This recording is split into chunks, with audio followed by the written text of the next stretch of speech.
This is the Panasonic LUMIX GH5s.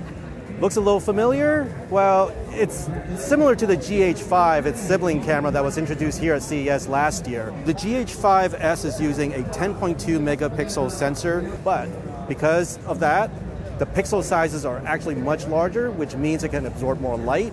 This thing is a low light powerhouse. You can push the ISO up high enough that you can see in the dark, but yet you have a really clean picture with very little noise. So our sensor is physically larger now than the GH5 sensor, which helps us to get larger diodes still. The byproduct of this is that we can't do in-body stabilization anymore. Now, if you're an existing GH5 user or even a GH4 user, this will probably feel really natural to you. It's compared to GH5, it's almost exactly the same, minus the guts that we just talked about. Ergonomics, it feels exactly the same, has a really nice hold, and because of the micro four thirds, it's a smaller body, so it's a really comfortable, lightweight camera. I think something that gets lost on the average user is how much better the highlights look on the GH5s over the GH5, and really just about anything that's not a production cinema camera. We have 2 stops more latitude than the GH5, and that means that when we run into that point where we have to start clipping highlights, we can have a much smoother roll-off, so it has a much more filmic look.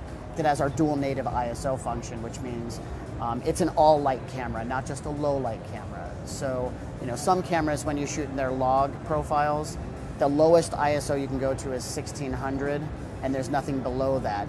This camera can go to a 320 ISO, and then it has a native 2500 ISO along with this native 400, which means that's where you get to that 51,000 and eventually 200,000 figure. Vlog, which is normally $100 to unlock in the GH5, is included with the cost of this camera. And then one of my favorite hidden features, especially for people who are maybe VR shooters or who are doing audio sync separate from their video, if you remove this little port here, what you'll have in its place is a cord that we can plug right in here, and it gives us a BNC connector at the end. I can then tie that into a timecode generator. The GH5s is not going to replace the GH5. Both cameras are still going to be in the lineup. They're great cameras for different types of users. This guy is going to cost around $2,500. It's about $500 more than the regular GH5, and it will go on sale sometime in February.